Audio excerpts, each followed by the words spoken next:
Hello students, today we will start वाक्य sentence. Students, वाक्य किसे कहते हैं? शब्दों के समूह को, शब्दों के सार्थक समूह को ही क्या कहते हैं? वाक्य कहते हैं। शब्दों के सार्थक समूह को,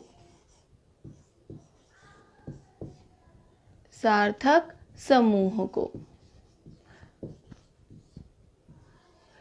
What is the mean by सार्थक? सार्थक means से अर्थ, से अर्थ, से अर्थ, अर्थ के साथ। मीन्स शब्दों का ऐसा समूह जिसका कोई ना कोई अर्थ अवश्य निकले। सो अर्थ के साथ। शब्दों का ऐसा समूह जिसका कोई ना कोई अर्थ जरूर निकले, वही क्या कहलाता है? वाक्य कहलाता है। स्टूडेंट्स, जो वाक्य होते हैं वो क्या करते हैं? वाक्य किसी के भाव या विचारों को, भाव या विचारों को क्या करते हैं? प्रकट करते हैं। शब्दों का ऐसा सार्थक समूह जो किसी के भाव या विचारों को प्रकट करता है, वही क्या कहलाता है? वही वाक्य कहलाता है। स्टूडेंट्स, नाउ इन वाक्य टू थिंग्स आर मेन, जो कि मोस्ट ऑफ सभी वाक्यों में होती है। वो होती है, चाहे कोई छोटे से छोटा वाक्य हो, उसमें दो चीज़ें अवश्य होती हैं। एक होता है कर्ता, सब्जेक्ट, और एक होती है क्रिया। जस्ट फॉर एग्जाम्पल, राम गया। स्टूडेंट, जो वाक्य होते हैं वो अपने आप में स्वतंत्र होते हैं और अपने आप में पूर्ण होते हैं, क्योंकि वो किसी न किसी चीज़ का क्या देते हैं? अर्थ देते हैं। सो सब्जेक्ट और verb, these two things are necessary in any sentence। उस दो चीज़ें होती है, वो आवश्यक होती है। एक होता है कर्ता, एक होती है क्रिया। Now this one sentence is completed, two words are here only, Ram गया। लेकिन ये अपने आप में क्या है? स्वतंत्र है और अपना आप का पूर्ण अर्थ दे रहा है। मीन्स यह सेंटेंस सार्थक है, से अर्थ है, जिससे हमें पता चल रहा है कि राम गया। Students, now in this, Ram is subject, means कर्ता, and गया is क्रिया। कोई भी सेंटेंस हो, कर्ता और क्रिया वहाँ पे आती ही आती है, चाहे किसी को कोई सेंटेंस को कहने वाला हो या किसी के काम के बारे में बता रहा हो। स्टूडेंट्स, नाउ जो आई एम टेलिंग अंग, जो वाक्य के अंग होते हैं, कौन कौन से माने गए हैं? वाक्य के मुख्य रूप से दो अंग माने गए हैं, दो अंग माने गए हैं। अब वो दो अंग कौन से हैं? एक अंग तो क्या है? उद्देश्य, उद्देश्य। और स्टूडेंट, सेकंड वन इज विधेय। अब ये उद्देश्य क्या है? ये विधेय क्या है? उद्देश्य आता है कर्ता और कर्ता का विस्तार, कर्ता और कर्ता का विस्तार। Means those things are related with subject in that sentence, वही क्या होगा? उद्देश्य होगा। चाहे वो सब्जेक्ट हो या सब्जेक्ट से रिलेटेड कोई भी वर्ड हो, वो सारे किस में आएंगे? उद्देश्य में। अनदर थिंग इज विधेय। विधेय में क्या होता है स्टूडेंट्स? विधेय में होता है क्रिया विशेषण, क्रिया विशेषण, क्रिया विशेषण विस्तार,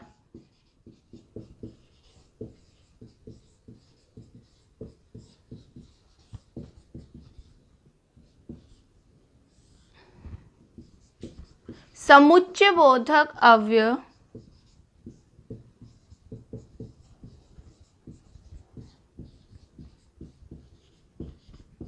समुच्चय बोधक अव्यय। और जितने भी सर्वनाम हैं, विशेषण हैं, विशेषण का विस्तार है, सर्वनाम है, these all things will be part of विधेय। ओनली इन उद्देश्य, इन दैट सेंटेंस, जो भी उद्देश्य में क्या होगा, कर्ता और कर्ता से रिलेटेड जितने भी वर्ड्स होंगे, those all will be part of उद्देश्य। And remaining rest in that sentence, जितनी भी चीज़ें होंगी वो सारी किसका पार्ट होंगी, विधेय का। So these are known as अंग ऑफ वाक्य, अदरवाइज वी कैन से अव्यय ऑफ वाक्य, अवयव ऑफ वाक्य, अवयव, अवयव। So how many kinds? Two. First is उद्देश्य and another is विधेय। Again I am telling, उद्देश्य में तो कर्ता और कर्ता से का विस्तार आता है, और जो भी सेंटेंस में कर्ता और कर्ता के विस्तार के अलावा जितनी भी चीज़ें बचती हैं, all will be the part of विधेय। So these two things are necessary. These two things are important for वाक्य। Now I am telling कि वाक्य के आखिर प्रकार कितने होते हैं। स्टूडेंट्स, वाक्य होते हैं दो प्रकार के, टू टाइप्स। फर्स्ट, अर्थ के आधार पर,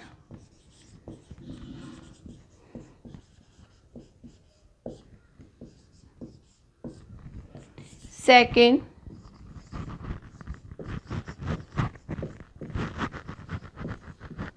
रचना के आधार पर।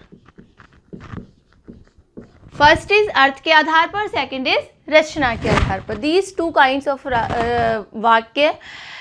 तो स्टूडेंट्स, कई ऐसे भी मीन्स वी कैन से हिंदी के ज्ञाता हैं जिन्होंने वाच्य को भी, जो हमारा वाच्य माना जाता है, वाच्य वाला जो पोर्शन माना जाता है, उसको भी वाक्य में इंक्लूड किया है। But most of are saying that वाक्य ओनली टू काइंड्स, अर्थ के आधार पर एंड रचना के आधार पर। अब रचना के आधार पर तीन तरह के वाक्य होते हैं। एक होता है सरल, संयुक्त एंड मिश्र। सरल, सिंपल सेंटेंसेस, संयुक्त, कंपाउंड, मिक्स्ड, मिश्र, complex. But students, it is not in our syllabus. In 9th class syllabus is with this अर्थ के आधार पर। So I will not explain this, I will explain only अर्थ के आधार पर। अब अर्थ के आधार पर वाक्य भेद कितने होते हैं? अर्थ के आधार पर वाक्यों को माना जाता है 8 प्रकार का। How many types? 8 types are there, 8। अब उन 8 में क्या क्या होता है? Firstly I will write only name, after I will explain one by one. इसमें स्टूडेंट्स जो फर्स्ट आता है दैट इज नॉन एज कथनात्मक। कथनात्मक वाक्य। अब इस कथनात्मक को दूसरे नाम से भी जाना जाता है और वो होता है विधानवाचक वाक्य।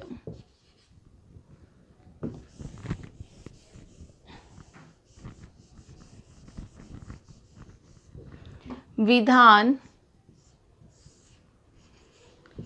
वाचक वाक्य। फर्स्ट इज कथनात्मक। अब इस कथनात्मक में क्या होता है? कथनात्मक में किसी के द्वारा कहे गए सेंटेंसेस के बारे में बात की जाती है, या किसी वस्तु, व्यक्ति या स्थान का बोध कराने वाले जो सेंटेंसेस होते हैं, जो वाक्य होते हैं, वही कथनात्मक होते हैं। और इसमें कोई ना कोई वक्ता किसी न किसी चीज़ के बारे में बताता है। नेक्स्ट जो सेकंड माना जाता है वो है कथनात्मक। कथनात्मक में पॉजिटिव, जो पॉजिटिविटी होती है वो आती है, और जो सेकंड माना जाता है वो होता है नेगेटिव सेंटेंस, नकारात्मक वाक्य। नकारात्मक वाक्य, that is known as निषेधवाची।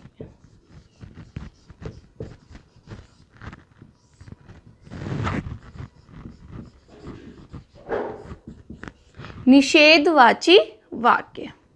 Next is, इसमें जैसे राम खाना खा रहा है, राम खाना खा रहा है, हमें पता चल रहा है किसी व्यक्ति के बारे में कि आखिर वो व्यक्ति क्या कार्य कर रहा है, और फिर इसी को नेगेटिव सेंटेंस में जब बनाया जाता है तो वही नेगेटिव सेंटेंस क्या बन जाएगा, राम खाना नहीं खा रहा है। और जो नकारात्मक सेंटेंसेस होते हैं उनमें हम क्या क्या चीज़ें ऐड करते हैं, उसमें नहीं, मत, न, ना, these all negative words we are using.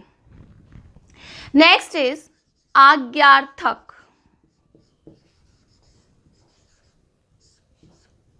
आज्ञार्थक वाक्य। आज्ञार्थक किसी ना किसी काम के लिए किसी को आज्ञा देना, एंड दीज वाक्य, these sentences are known as विधि वाक्य ऑल्सो। विधि वाचक वाक्य।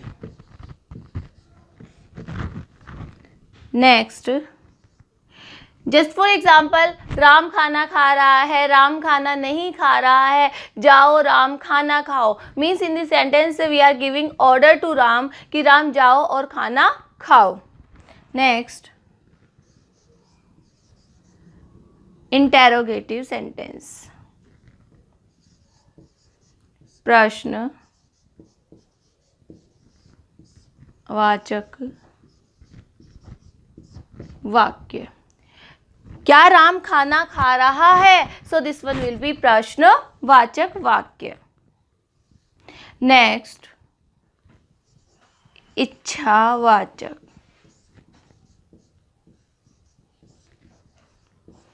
स्टूडेंट्स, इच्छावाचक में क्या होता है, कहते हैं ना, आई विश तुम जल्दी ही काम करने लग जाओ, आई विश तुम्हारी नौकरी लग जाए। मीन्स जिसमें इच्छा व्यक्त की जाती है कि मैं चाहता हूँ तुम पढ़ लिख कर बड़े आदमी बनो, या मैं चाहती हूँ कि तुम आज घूमने जाओ।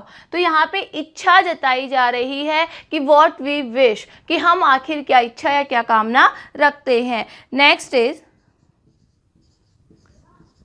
संदेहवाचक वाक्य। संदेहवाचक वाक्य। संदेहवाचक वाक्य मीन्स हम किसी भी चीज पर डाउटफुल रहते हैं कि शायद आज बारिश हो। Means there is no surety कि हाँ बारिश होगी ही होगी। मीन्स वहाँ पे हम सिर्फ ये कह सकते हैं, इमेजिनेशन हो सकती है कि हाँ शायद आज मैं जयपुर जाऊंगी, शायद आज मैं ऐसा कर सकती हूँ।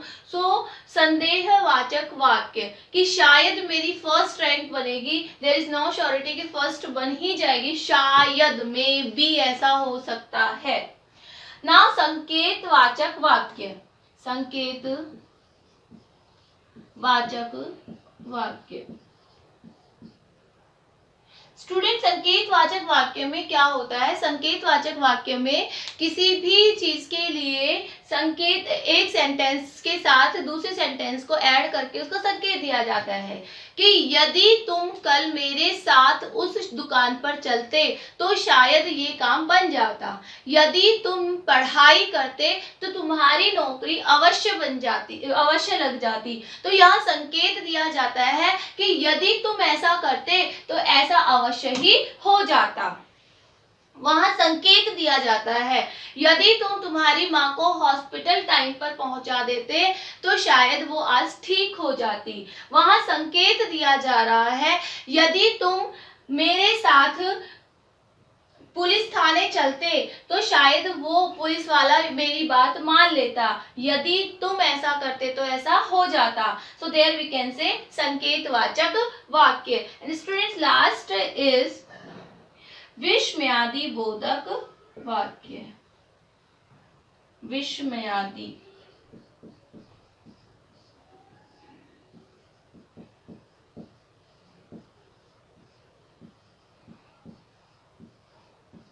विस्मयादि बोधक वाक्य। विस्मय यू नो वेरी वेल, ओ अरे आह मीन्स जहाँ पे विस्मयादि बोधक को एक तरह से और फाइंड कर सकते हैं in those words we can see विस्मयादि बोधक साइन, जहां पे भी विस्मयादि बोधक साइन आएगा all will be the example of विस्मयादि बोधक वाक्य. जस्ट फॉर एग्जाम्पल, शाबाश, तुम सफल हुए, अरे वाह,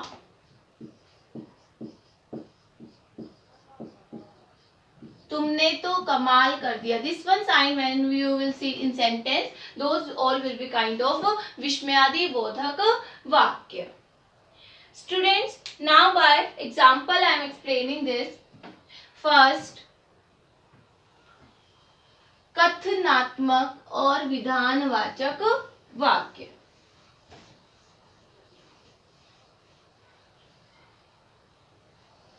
कथनात्मक और विधानवाचक वाक्य. स्टूडेंट, जो कथनात्मक वाक्य होता है उसमें क्या होता है कि किसी व्यक्ति, वस्तु या चीज के लिए किसी के बारे में बात की जाती है. जस्ट फॉर एग्जाम्पल, लड़की नृत्य कर रही है.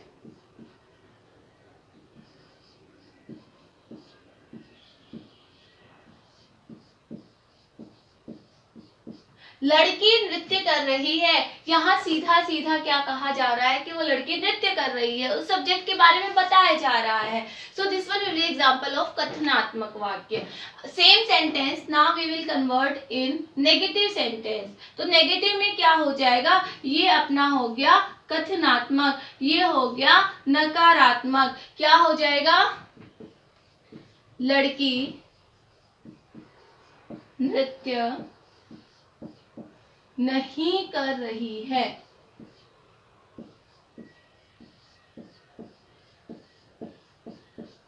नहीं we are adding means this one will be नकारात्मक वाक्य.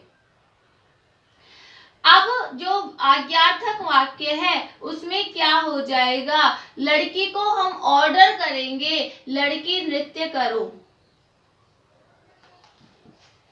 लड़की नृत्य करो मीन्स आज्ञा दे रहे हैं कि लड़की नृत्य करो. एंड इसमें सिर्फ ऑर्डर ही नहीं होता है, आज्ञार्थक में क्या हो जाता है, किसी चीज के लिए विनय भी किया जाता है, विनती भी की जाती है. मीन्स हम कह सकते हैं, कृपया मुझे एक गिलास पानी दो. ये क्या की जा रही है, यहाँ पे विनती की जा रही है, यहाँ आज्ञा दी जा रही है. तो और रिक्वेस्ट भी की जा सकती है, मेहरबानी कीजिए और आप बाहर बैठिए. मीन्स वहां पर क्या की जा रही है, रिक्वेस्ट की जा रही है. तो ऐसी विनती, ऐसे भाव किस में आएंगे, आज्ञार्थक वाक्य में आएंगे. नेक्स्ट इज प्रश्नवाचक वाक्य. प्रश्नवाचक वाक्य. Students, by name we can understand जहां पे किसी भी कर्ता के द्वारा या किसी के भी द्वारा क्या किया जाता है, क्वेश्चन किया जाता है. और क्वेश्चन दो तरह के होते हैं जिनका आंसर दो तरह से मिलता है. एक होता है हाँ या ना में और एक होता है कंप्लीटली सेंटेंस में. जस्ट फॉर एग्जांपल, क्या तुम जयपुर जा रहे हो, हाँ या फिर ना. मीन्स प्रश्नवाचक वाक्य में स्टार्टिंग में यदि क्या जोड़ दिया जाता है तो उसका आंसर जो होता है स्टूडेंट्स वो होता है हाँ या ना में. कैसे होता है, जस्ट फॉर एग्जाम्पल, प्रश्नवाचक वाक्य. और अगर क्या बीच में ऐड किया जाता है तो उसका आंसर जो होता है वो पूरे सेंटेंस में होता है. जस्ट फॉर एग्जाम्पल, क्या तुम उत्तीर्ण हो गए. And one thing more important in this kind of वाक्य, that is mark of interrogation, question mark, प्रश्नवाचक चिन्ह. It is important. क्या तुम उत्तीर्ण हो गए? तो इसका रिप्लाई स्टूडेंट्स क्या स्टार्टिंग में है, तो इसका जो आंसर आएगा वो होगा हाँ में या ना में। क्लियर? और we are asking by adding क्या in between of the sentence, mid of the sentence, बीच में लेकर पूछते हैं।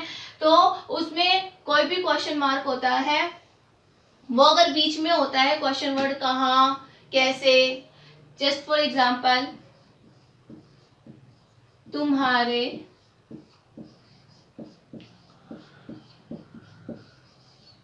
माता पिता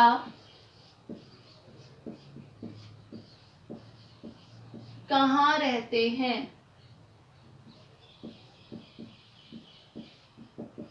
कहाँ रहते हैं। अब यहाँ क्वेश्चन वर्ड जो आया है वो मिड में आया है और इसका आंसर हम हाँ या ना में नहीं दे सकते हैं। इसका आंसर क्या होगा? जहां पे हमारे माता पिता रहते हैं। Students, now next sentence is,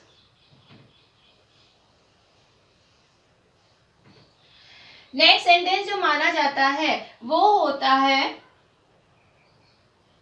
next kind of वाक्य, दैट इज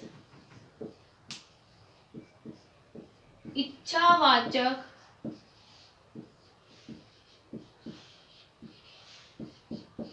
वाक्य। इच्छावाचक वाक्य में क्या होता है? इच्छावाचक वाक्य में किसी ना किसी चीज के लिए विश की जाती है। कैसे? Just for example we are saying happy journey, कि आपकी यात्रा शुभ हो, आपकी यात्रा शुभ हो। यहाँ हमने विश की है, हाँ, यहाँ हमने कामना की है कि आपकी यात्रा क्या हो? शुभ हो। Just for example one more, मैं मुंबई जाना चाहती हूँ। आई विश कि मैं कहाँ चली जाऊं? मुंबई चली जाऊं। तो ये क्या है? इच्छा है और उसी को पूरा करना है। So students, remaining sentences, remaining kind of वाक्य किस पर? अर्थ के आधार पर। We will be continue in next class. For today it is enough only, and some sentences I will give as a homework, so you will complete it after.